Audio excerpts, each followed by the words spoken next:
So, do we cross swords now or later? I feel like we need to make a Patreon, just they have to pay for the crossing of the swords or something. Like, you need to be You know like what? extra, like, Like, yeah, I'm into it. I'm into it, dude. yeah, you're into a I'll be lot of honest. things. Yeah, we'd have to stand pretty close, or I'd have to get pretty close to you. Yeah, you You got know, some reach. I don't. I don't, dude. What a way to start. Starting off with Dude, a bang. how's your week been, dude? Since we last spoke. Well, I finished the Primal Hunter. You've got like book two? No, I finished book one. Okay, I was okay. on book one. Last time we talked, I was on book one, and I Okay. finished it. And I really enjoyed it. I will be continuing the series. I'm actually really excited to continue the series. Hell yeah. But then a little hesitation here. I got into Leather and Lark, and I've almost read it in like 2 days. Oh boy. I will It's finish so Leather. good. I will finish Leather and Lark tonight. I have like an hour and minutes. Well, basically, roughly 2 hours because I stopped to come do this. So I'm Yeah. just under 2 hours left. Dude, so I want to talk to you about Leather and Lark because the more that I've thought about it, the more I love that book a lot. I just dig the vibe. I think they're fucking hilarious. But I also took a little sabbatical from what I was reading and started reading the worst book I've read all year. So The I want worst to, book you've read all year. What? brother. What is? Well, let's get the bad out of the way because I've got good. So let's get the bad out of the Okay, way. What pile of shit have you been reading? I've been reading God of Malice by Rena Kent, Well, and this is I'm book just saying. one. I don't mean to cut you off, but I don't know if it's a pile of shit. I was joking, but go ahead. Continue. No, dude, it sucks. The book itself, dude. Look, and I'm not like the most harsh critic, but I hate when I have to hate a character. I think that there are characters that you love to hate, and then there Yeah. are characters you have to hate because they just fucking suck. And this isn't one of those, oh, I love that I can hate this character kind of characters. This is the story of a kid, this girl who's British and like in a rich kid college. And then there's this other kid whose name is Killian, and he's just a psychopath, and he like basically just assaults her continuously until she decides that she loves him. And it's the most backwards, fucked up shit that I've ever read. And I'm not yucking anybody's yum. If it is something that helps you, I think that dark romance a lot of the time is used by victims to kind of recontextualize their experiences, and it helps them out, and it's very therapeutic for them. Um, but for me, I don't have that same relationship with it. Yeah. And so, like we've discussed some things that have, that have happened in my past, but nothing that makes me feel like I could relate to anything going on in these books. And I just, I just don't like this kid. Like, it's so tough to have to read a whole book that is surrounding a character who's a piece of shit, but not in a way that you can root for them. They're truly just a piece of shit. And It's this a kid is just a piece of shit. it's a serious topic, and I know people seeing me like smile and laugh, and that's just because me and you are like really good friends, and we have a joking, like ongoing joke about things. So I don't Yeah. want people to think that I'm like making light of certain shit, and I just wanted to say that before you got too far away, No. because we joke about shit, and that way people kind of understand that like some of the things that's happened, or like you were saying, like some of that shit is serious and it should be Yeah. taken seriously, and it's not like a joking matter and like that. But me and you have a different relationship about a lot of things, and we joke about shit. So I just Yeah. wanted to say that because I smirked because thinking of jokes that I've said in the past to you. Yeah. That was No, like you're totally fine. I didn't think I don't think anybody would think anything of it, but I think that that clarification is healthy and it's important to make. yeah, But it's just essentially this girl goes to it, like the book starts off in the most insane way that I've ever read. Uh Basically this girl is standing at the edge of a cliff that her friend, killed themselves on, and she is standing there and she's about to fall off, and this guy comes out of nowhere, Oh yeah, and yeah, so he comes out of nowhere and he's like, I'll save your life, but you got to do something for me. And she's like, I guess, except for that's not how it happens at all. I'm trying to make it as PG as possible. And then he like makes her fucking, you know, and yeah, she's he gets like, a PB&J basically. yeah, he gets a Like, PB&J. And it's just the most insane thing. And then he starts like stalking her, and then he starts like forcing her into his car. And then he like, the whole situation is him basically just being like, you don't have any control. And he calls it confiscating her will, which is the most absurd term of it's all not a time. thing. It's that's just assault. It's just assault. And Yeah, so again, I that's like a understand. robber saying like, I'm just Yeah, confiscating your money and you're yeah. okay with it. You're like, It's just, and I okay, I understand guess. again that like a lot of people use dark romance to like recontextualize and take a different approach at looking at their trauma, and there are very healthy ways to do that. And I think that for this specific story and for some specific people, maybe this book does that for them. For me, it was just really hard. I have about 4% left. I have just a little bit left in this book. I felt so bad for this girl. I felt so bad for the people who were around this main male character. And like, I've just never hated a character as much as I do hate this kid, because he's like, he's this ultra rich, like handsome, just jackass of a person. And he's just a piece of shit. And it's like he's like a little edge lord. Like he's like a little Reddit moderator edge lord piece of shit. And he just is like, I want to murder people. My favorite color is red because it's the color of blood. I can't control my anger. I'm a psychopath clinically. And it's like, shut the fuck up, Batman. Like, what are you fucking doing? Like, brooding in the corner. I don't believe that you should, like, abuse children, but someone should have hit that kid when he was growing up. Like, I think that would have solved a lot of problems for people. But yeah, I truly think this is like a 1 star worst book that I've ever read. Will I continue the series? For sure. But that's only that's only because that's only because hold on. Wait. It's only because the other characters in this book actually seem like they would be interesting to read about. So there's like ancillary characters. Each book follows a different person or a different couple. So it's not so much like the story's bad or the writer's bad. It's just she's wrote a really bad person in her books. She That's wrote, unenjoyable. I will say this, I think she did an incredible job of writing a very hateable character. Like, just an incredible job. She wrote him so well that he is a piece, like, I feel like he's a true, realized piece of shit. So it's the writing's been fine.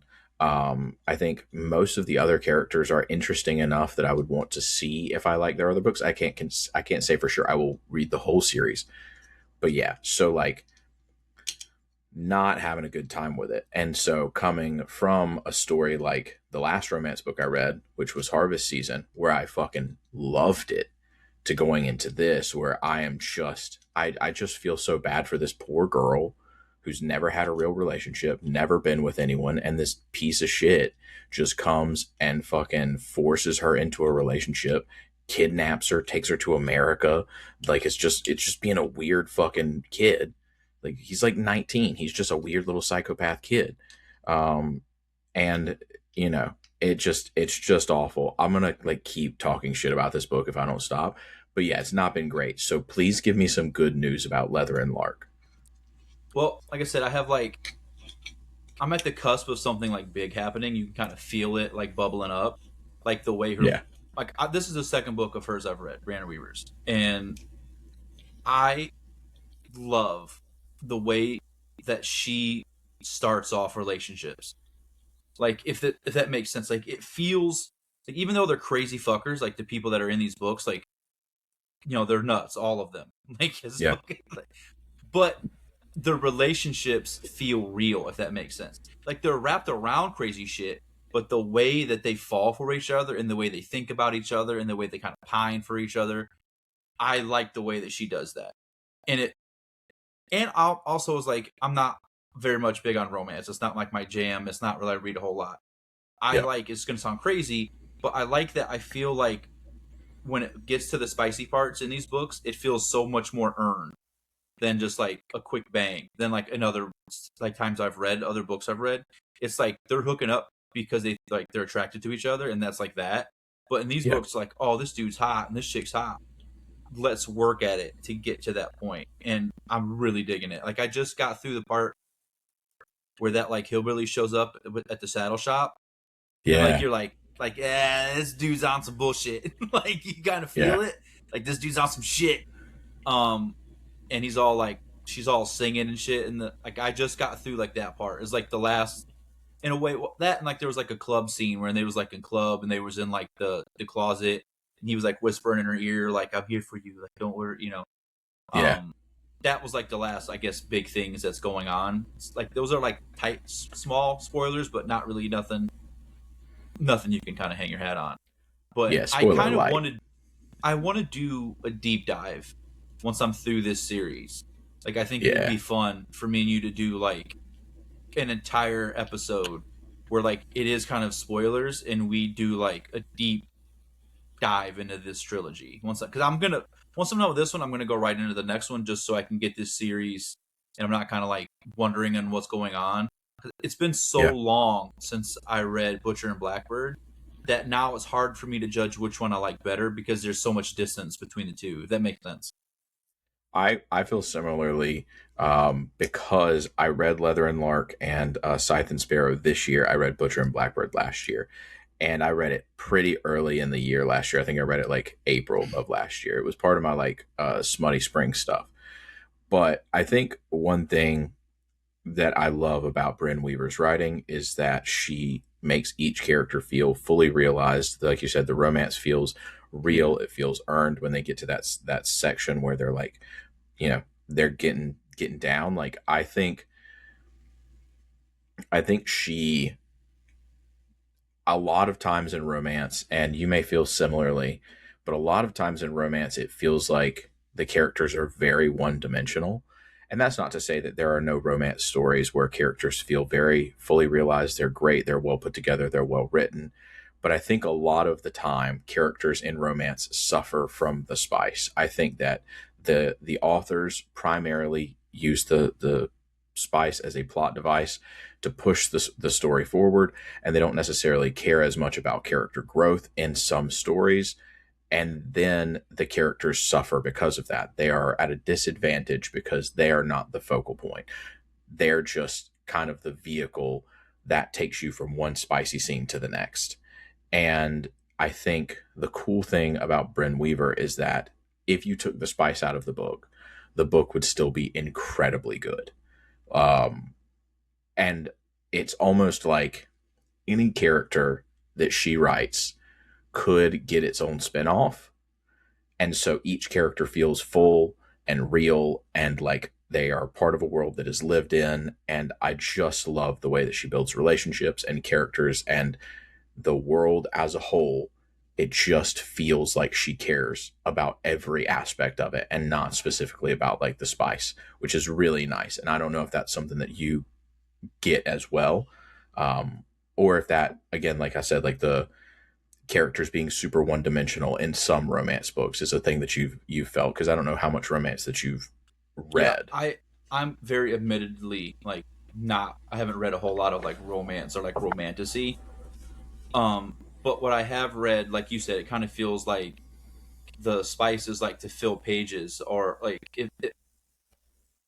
I wouldn't even say that. Like I don't know. Like I'm just not that big on the spice personally. Like I'm Yeah. not a romance reader. It's not my jam. So like with these, it it's like it's really like a romance book because it's about love, I guess, and then they're finding love around like crazy shit. But Yeah. it's not like overly bared with spice. Like it's not like sex scenes every like fucking one chapter or two chapters. Um, and it does feel like you said, like it could be like a murder mystery, like almost like just on their own. Like she could write those kind of stories and it not even be considered like a romance. Like I think it's really a testament to her as an author, and I really do enjoy them a lot.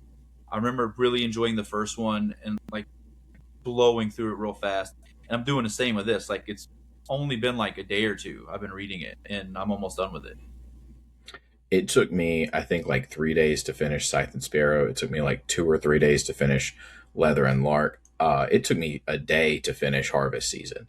Like the stuff that she writes, like you said, it's just a testament to how good of an author she is And the because she pacing's just really writes good. bangers. Yeah, The pacing is right. Like she kind of leaves a little like hooks in you. Like there's like a lot of like, ooh, we're gonna get my parents, and like they're fucking like mobsters. So there's like a lot of tension in this scene, or like, ooh, we're gonna go check this shit out, or ooh, like there are all these little things. Like each chapter is its own thing that you don't want to stop. They're very yeah. addictive books that it's hard to put down. Like even with I this, like we were like I was literally reading till like 5 minutes before we did this, and I had to like set my shit up. It was like they're that addictive. I think that there's something about the plot and the pacing of the plot, like you said, like just the way that each chapter has those little nuggets, those little hooks that keep you wanting to turn the page. I think she just does a phenomenal job with putting a book together. Like I don't know, I don't know of many other writers who I will tear through their book in a day. I think It's that very few. Like they're her editor, I feel like is good because they're not like overly saturated. There's not like a lot of waste. Like yeah, everything is like there, and I think that's what helps. Like I know I said it like already, but like the pacing is so perfect with these books. They're so bingeable. They're not massive fucking tomes. They're not like 800-page books that are bloated. I really enjoy her. I can't wait to get into more of her stuff after this, just because. brother. Tourist season, the seasons of Carnage, I think you'll really fuck with. I think you'll Which, really, really like it. seeing how you've read both, which do you prefer? Um, I personally think, like, if I were to rank them right now, my number one is probably Harvest Season, just due to recency bias. Not really. It's just because it's an incredible story. Number two, probably Butcher and Blackbird. Number three, Tourist Season. Number four, Leather and Lark. Number five, uh, Scythe and Sparrow. But that's not to say that any of them, other than Scythe and Sparrow, aren't my favorite books, because I think it could be one A through D for all Dude, four of the top four. also, her trigger warnings are like crazy, but they make me laugh every time. Like I remember like reading this, I'm She's like, so fucking she funny. cannot fuck up pizza for me. Like luckily it wasn't like too crazy as like the last one with the ice cream, which I think is hilarious that they brought up the ice cream in this book.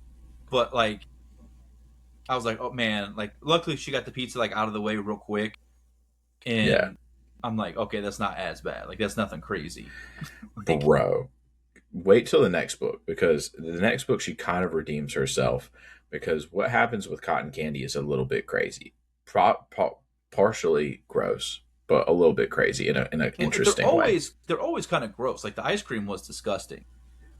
This pizza one wasn't as bad. Like that dude is just crazy. Like the dude Bro, that they got to deal with is objectively fucking nuts.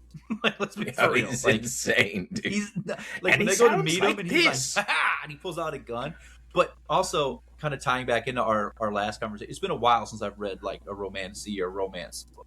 Yeah. And now every time they giggle because I listen to it so fast, I think of you. He's like, hee.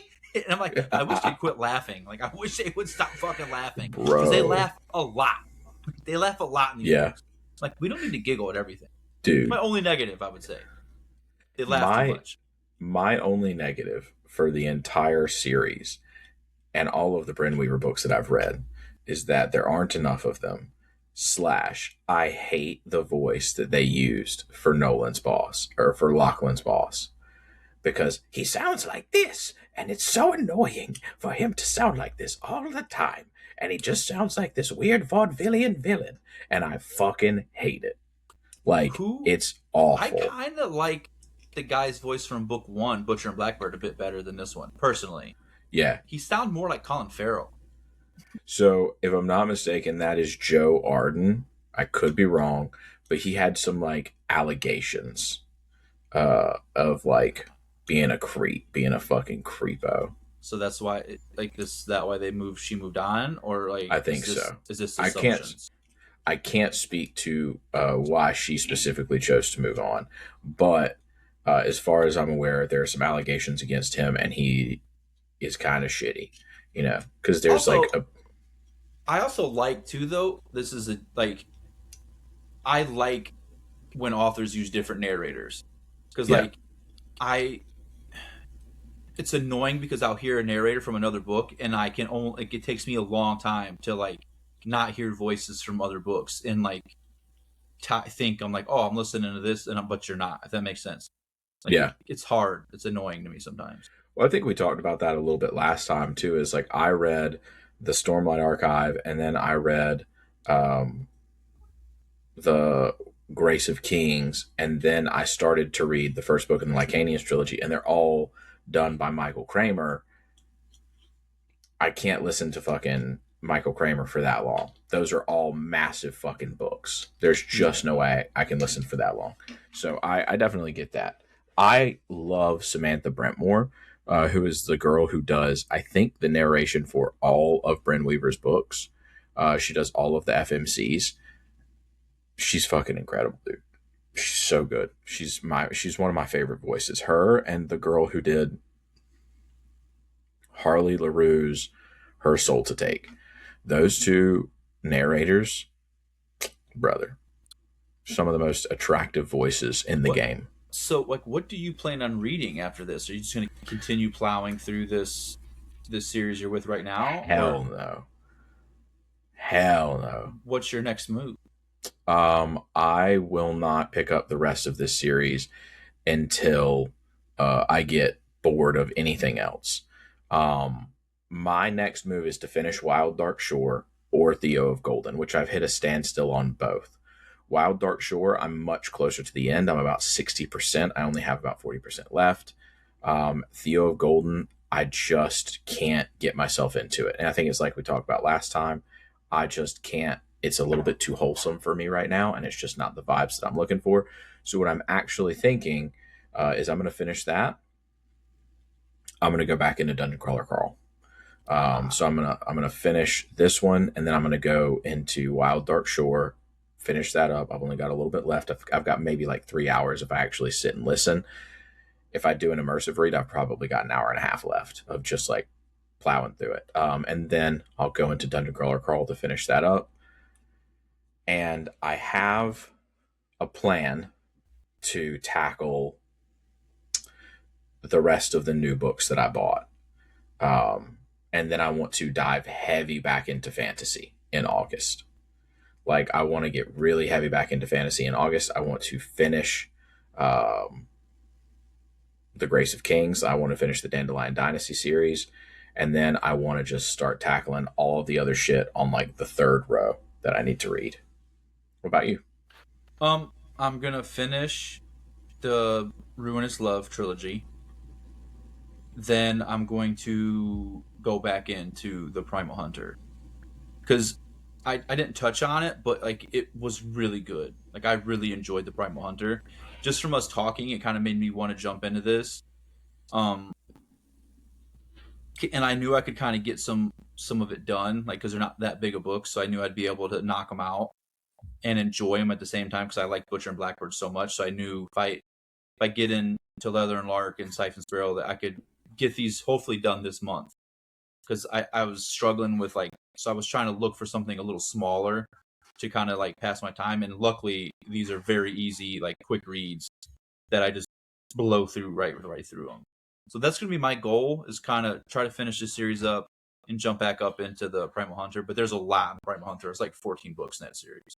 Yeah, I remember last week you were. I thought it was only like two books, and you were like, Same. "We were fucking way off, brother." Yeah, winning close. So one thing that I had wanted to do, and not to like hard shift the conversation, but I'm looking behind you at your bookshelf, and this was a thought that I had for uh, a whole episode, but I feel like this will be like kind of a fun, quick little breakup of what we're doing here. I want to throw out some series. I'm going to give you 5 series. I want you to blind rank them. So I'm going to tell Blind you rank them yeah, blind rank them. I'm going to give you a series, and you tell me where you think it goes on a top five. from this is like This is you personally blind ranking them. my top five, or you're gonna Yeah, pick this out the is. series and you want me to rank it. I'm going to pick out a series. Okay. I'm going to say this is the series, and then you say if it were on your top five, where it would go on your top five without knowing what other series I'm going to name. Oh, this could be pretty rough. Okay. All right. So we're going to start off easy peasy with the Empire of the Vampire series. On a top five, where would you put this? 3. Okay. I feel like that's safe. It's a safe pick. I feel like that's a very safe But I don't pick. know where you're going. So 3. I do enjoy it. It would be in roughly in my top 5, like going off of like my gut feelings. Like if I'm ranking everything like of all time, I would have it like 3 or 4 in my top 10 if I'm picking. So it's Okay. like where it would end up anyway. Perfect. So Empire of the Vampire at 3. All right. Red Rising. I'd put it, if we're doing a top 5, I'd put it at,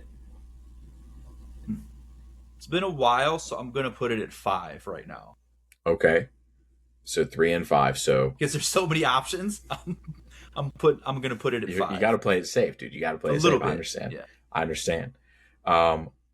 Let's throw in an OG. Let's throw in a Harry Potter. Harry Potter, I'd put that at 4. Okay. So 5, Red Rising. 4, Harry Potter. 3, Empire Harry of the Potter Vampire. was very pivotal to my reading. Like it's a book, it's a series I've read a lot. If I'm being honest, it probably would be. I didn't put it in my top 10 last time. I did like a top 10 list, and I kind of need to redo one because there is some like shuffling around. It's like a borderline or at the back end of my top 10 all time. And a lot of it is nostalgia. There's a lot of plot holes and some things that you're just like, as a more experienced reader, like, dude, that's fucking goofy. Yeah. But it is a really good series. But nostalgia carries a lot of weight. Yeah. So, it does. Next up, Faithful and the Fallen. Faithful and Fallen would be number 1. Okay. And then Easy, number it's 2. easy. Then number Easy 2. Because that's my number 1 fantasy series of all time. Like I have Okay. a sword from that series, So the number 2 series would then have to be the Dresden Files, because that's where I'm putting. That's what I would throw out next. Would be the Dresden Files. So that would have to fall at number 2. yeah, I'd put that at 2. And Okay. like trying to think, thinking like if I'm going off of gut, I would. Dresden Files would be right around there. Like the only thing Yeah. that's honestly missing from my top 5, like naturally, would be the Played itself. the Joe First Law. Gromit, First Law trilogy. So That'd I be was the going to throw. only thing that, and I don't think that's what's so hard is like thinking around and trying to finagle shit. But gut, like now that you're saying it, like I don't know what would be. It's just so hard. Dude, so I love a blind ranking. I think it's really fun. So let me hit you with a main character top 5. A main character top 5. This could be. Yeah. Okay. All right. I'm going to start off strong. Darrow. And we're doing 5. We're doing 5. Doing 5. I really like Darrow as a main character. There's a lot of options. So I'm going to roll safe and put him at 4. Okay. Interesting. 4. I put him at 4. I do like him a lot as a main character, though. Okay. Okay. What about arguably the main character of the only series we left out, Sandan Glokta? Ooh. I fuck with Glokta a lot. He's not my favorite character in the series. Oh, dude. Um, but he's that series is so it's so hard to even like talk about that series because like everything feels like a spoiler because there's just so much that happens and there's so many characters that need talked about. Um, if I had to put Glock to anywhere, another body found floating in the docks. I This is fucking Body rough. floating. Stairs. Why is it always stairs? Yeah. I'd have to put him at 2.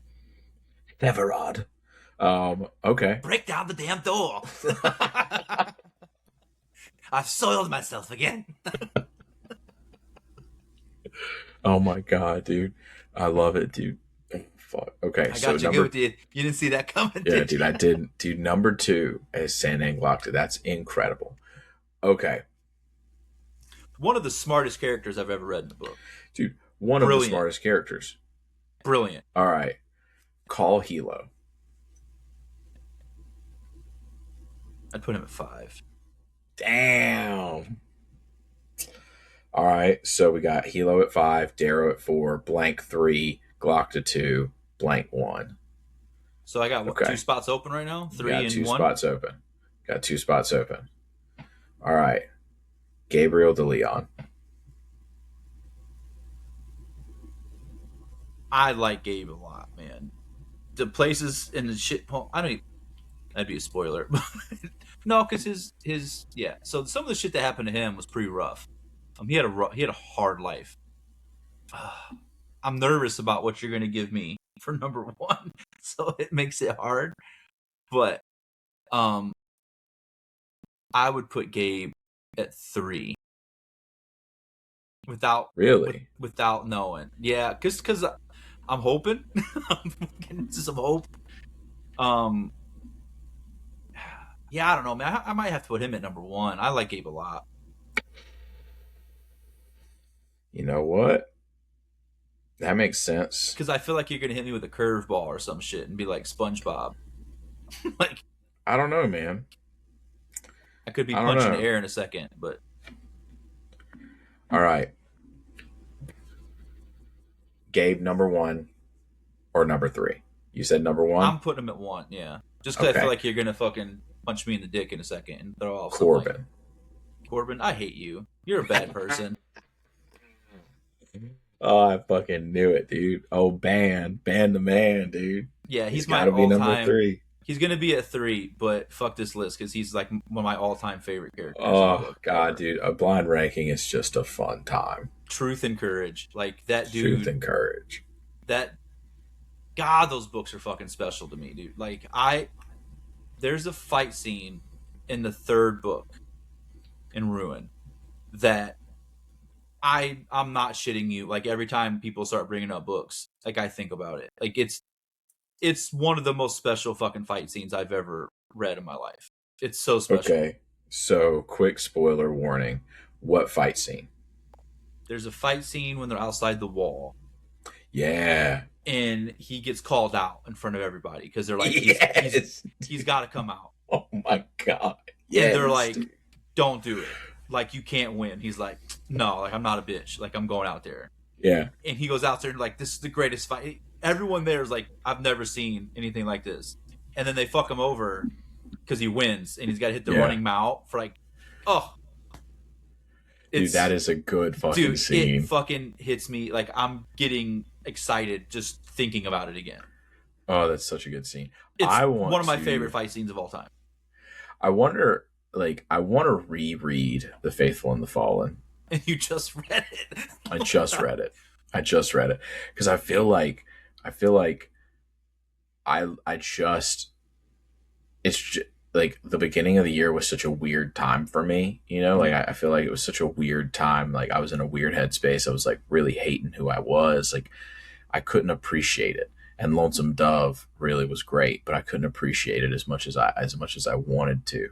So I want to reread it. I won't reread it like soon, but God, that's a good series. That's a great fucking fight. That's a great fight.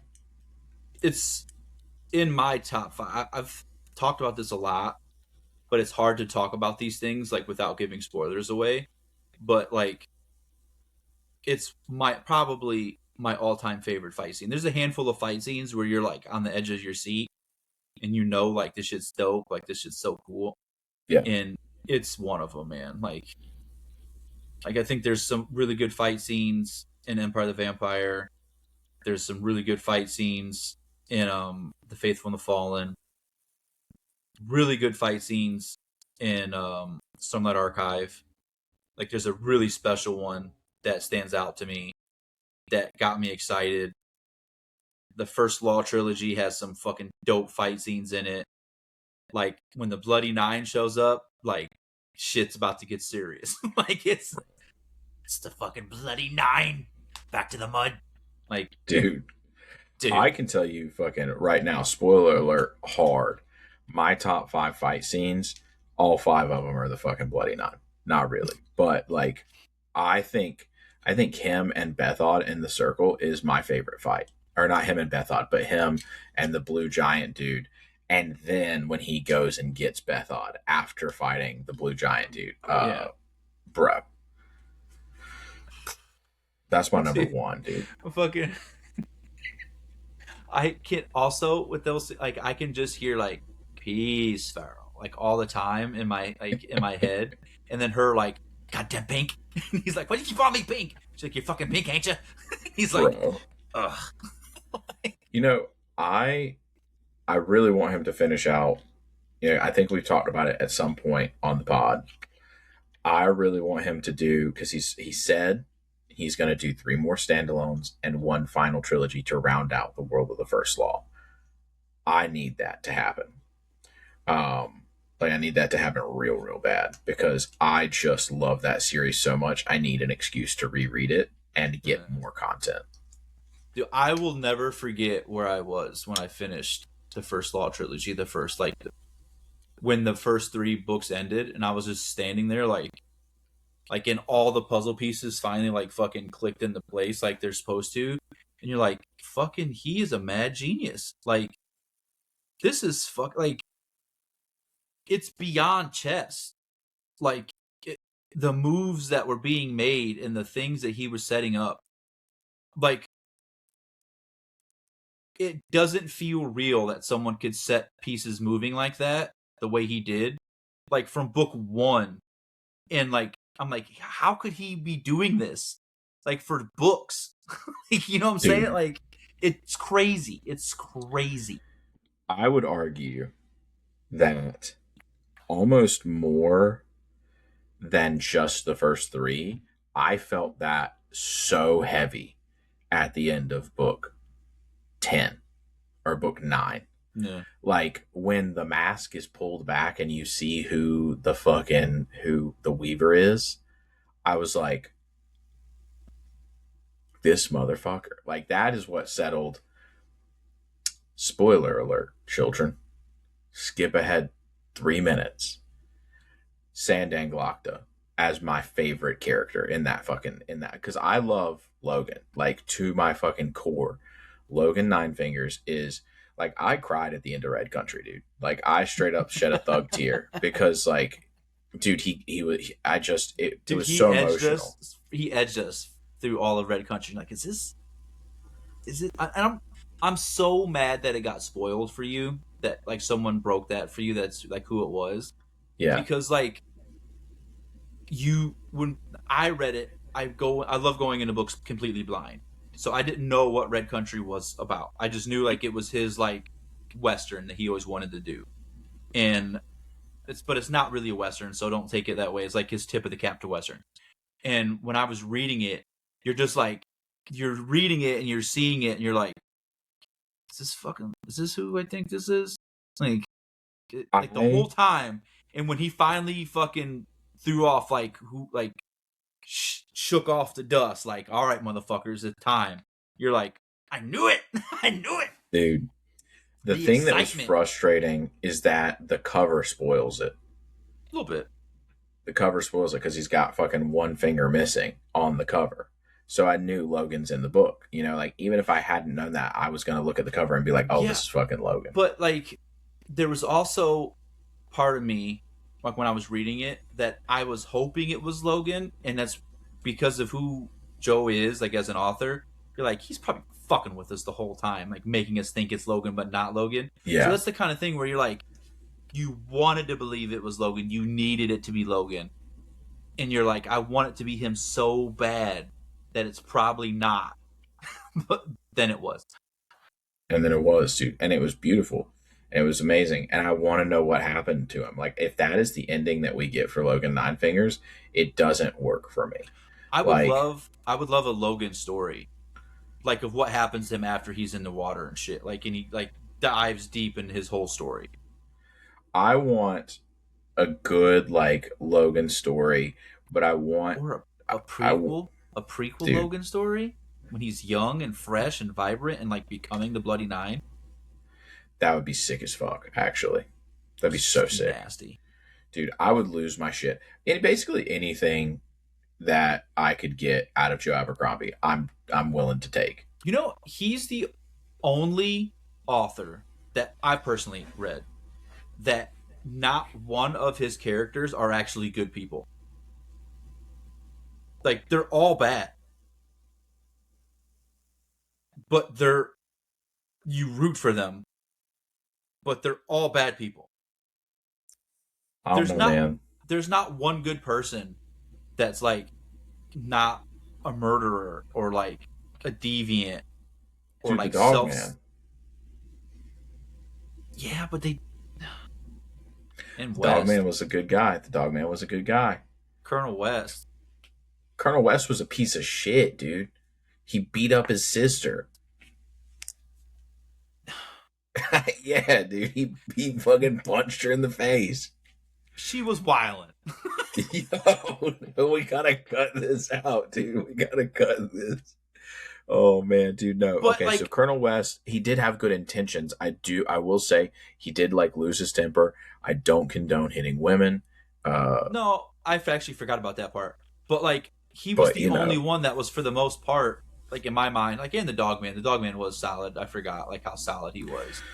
But yeah, and when if I'm thinking like I was thinking kind of like main characters. Like I guess the Dogman is the main character. This thing's so hard. It's got so many fucking POVs, but they're all so good. okay, Like I'll Three tell you right Trees and now, oh god, dude, I'll tell you right now, there is one truly good character other than the dog man. And like I said, if Colonel West, if West he didn't hadn't like, fucking sock up his sister. if he didn't fucking hit his sister, I might be more inclined to say. But again, I can't get behind that.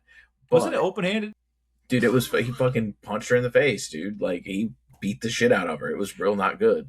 I don't remember him Um, being that. I don't remember. It was years ago. I didn't remember it being like that bad. I thought he slapped her. nah, he just slapped her. He didn't beat the shit. I mean, either way, a hit's a hit. It wasn't great, but basically, um, I didn't forget what about was I? that. Orso, Prince Orso, King Orso, dude, the greatest king that the Union never got to have. He was a good guy, man. He was just a little bit party boy. He was a sweet little soul, man. Fucking Giselle. Dude, Giselle was great. Oh, and Joppo. It was Prince Joppo. That is who the Snake of the Tollins and Call Shivers. What was her fucking name, dude? The lady in Best Served Cold. Monscaro Mercado. Yeah, I something can't like remember that. her. Yeah, it's like Mikado or something. But anyway, her and Shivers had Prince Joppo, and Prince Joppo was the one that when we were talking about Stephen Pacey and how incredible he is as a narrator, he combined Carl Shivers' voice and Monsieur Mikado's voice, and put them together, and then created the voice for Prince Joppo, and that is the Which voice that I was like, what the fuck? which he's in Sharp Edges, right? Is it when that one shows up? So he is in the second book in the second trilogy. When Dude, um you know what's one of my other favorite characters from Red Rising? Not Red Rising. Fucking I got all these books in my head now because you fucking thrown all these 70 books at me. Um, I'm mad at myself right now. I went like completely blank. The series we're talking about. and Joe The Imprum's first world. Law trilogy? Yeah, I went completely. I'm like thinking of so many names, I couldn't spit it out. But fucking Nikimo Casca, Nikimo Koska. Fucking Christ. Oh my god, dude. He's just drunk all the time, oh, dude, just but the makes shit biggest piece happen. of shit. So, dude, honestly, Survivor. so funny. So funny. I thought that dude died like 10 times. Like, Dude, what is the name of the guy who ends up at the end of the book teaching Black Calder's son? Uh in the other trilogy, it's like Green Trees or something like that. Like it's not Red Three Trees, it's uh fucking Shamrock, Leaflet. I don't What's know, his man. fucking name, It's dude? been so many years since I read these books. Um Also Forley the Wiser was a good character too. First Law characters, Googling shit over here. Age of Madness. Let me go ahead and get this pulled up. Um,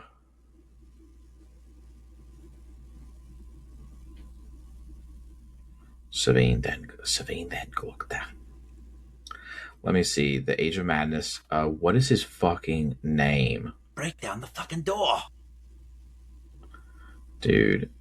Oh my god. I can't remember this dude's name. It's gonna fucking kill me, dude. Stairs. Why is it always stairs? Pro. He I'm gives so like upset. he gives like everybody a catchphrase too. It's fucking crazy. Clover. Jonas Clover. Steepfield. Clover. He was my favorite. If you've taken your sword out in a battle, you've already lost. Like one of my favorite characters who just dropped one liner banger after banger after banger. Dude, Clover he's really was good at such a good character. good at those one-liners like that. Yes. Blessed by Dude. the moon. Like just Oh my everybody's God, got dude. like their own fucking catchphrases and lines and fucking Just you instantly know who you're reading, like just by reading it. Like it sounds crazy, but they're their all tone. so Yeah. distinct. It's fucking wild, man. Dude, God, such a that good dude. time. He's such a good author. It's crazy how good of an author he is. I've enjoyed every book he's written. Like every book, I'm like, wow, this is a fucking great book.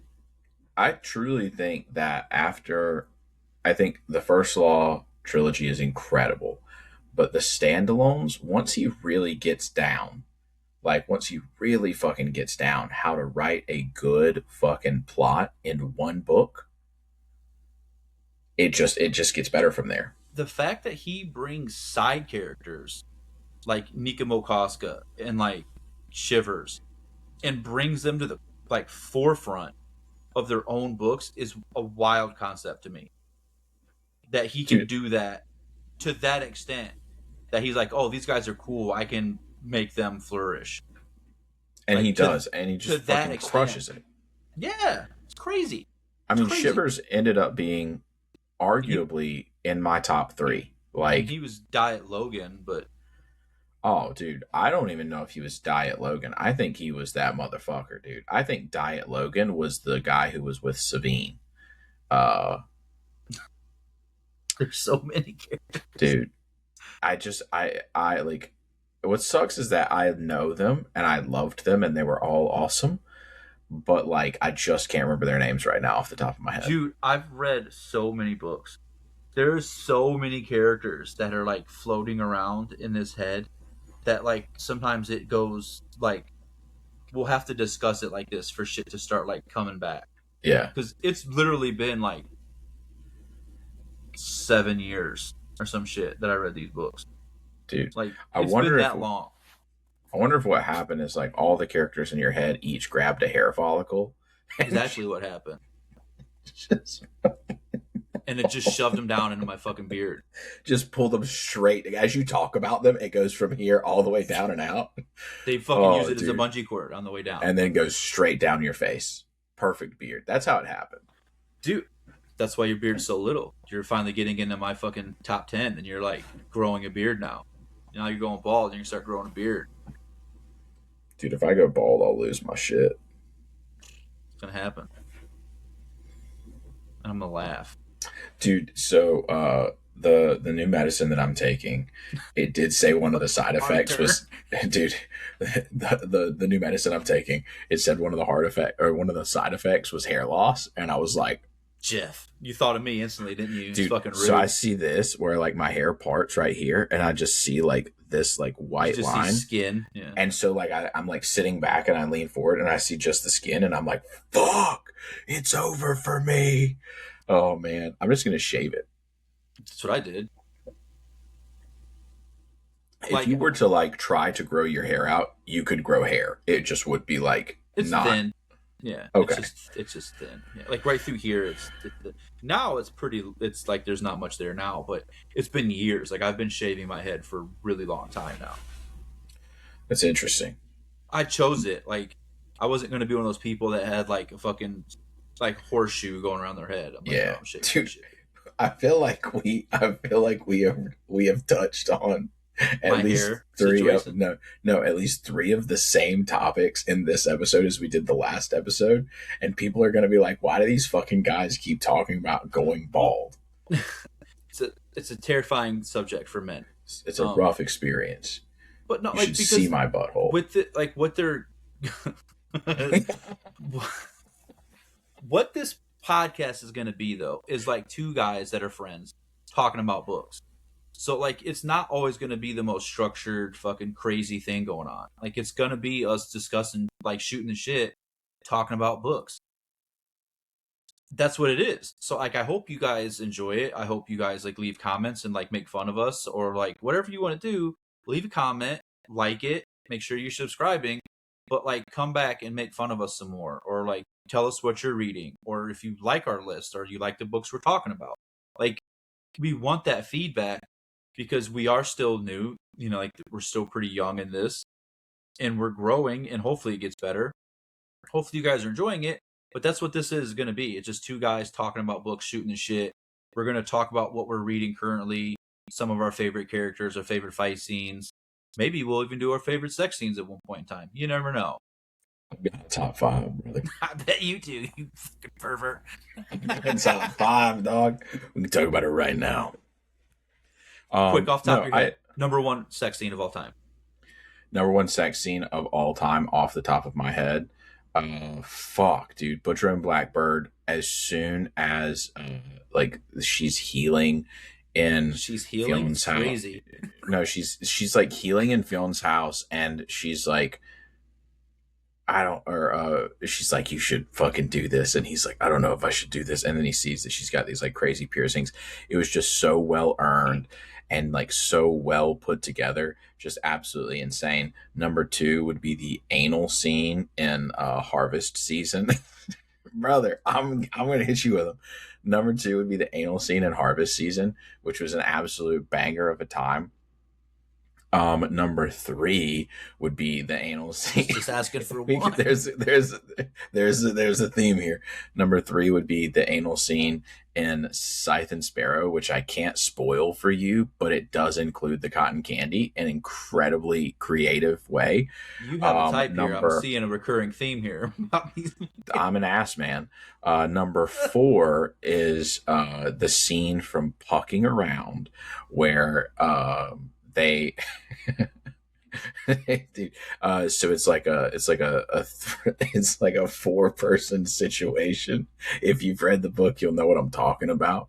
And then my number five scene is the scene in Priest where he anoints her ass with oil. um I don't know why three out of my top five scenes were anal. All of um them involved ass. Dude, I'm an ass man. But There's a scene in the Ravenhood trilogy where they're on a lake and she like the two guys they hit her with the Eiffel Tower. That was pretty cool. Didn't see that coming. Neither did she. Um, I was just about to say it, dude. beach to it. Another really cool one I thought because it was kind of like that earned thing, like you were talking about. I'm not going to go into details with all the ones that I've read, all like two of them, but actually was in Empire of the Vampire when she like makes them get on her knees and says like now pray to me because they're in the church. I thought that shit was pretty Yeah. cool. Dude, I will say like an honorable mention is when Phoebe sucks the soul out of Gabe, and he Bro, and he's he, dreaming like and he wakes up and he's like, no. He's he wakes up and he's just so fucking out of it. He's like, oh my he's god, what the dreaming about fuck? his fucking dead wife, and he's like, yeah. And It's he like, wakes up like, oh, you're not my wife. She's and like, she's what do you, like, what are you what do you talking mean? about? She's just like, what are you? What's going on, dude? Um, His oh god. ghost, his wife's fucking ghost is out the window like, No, no, she just banging on the Murph, no. window. Just Oh, I'm so dude. glad this is at the end because if they stuck around, they Oh earned these my laughs the god, most. dude. She's just like banging on the window, like Heathcliff, no.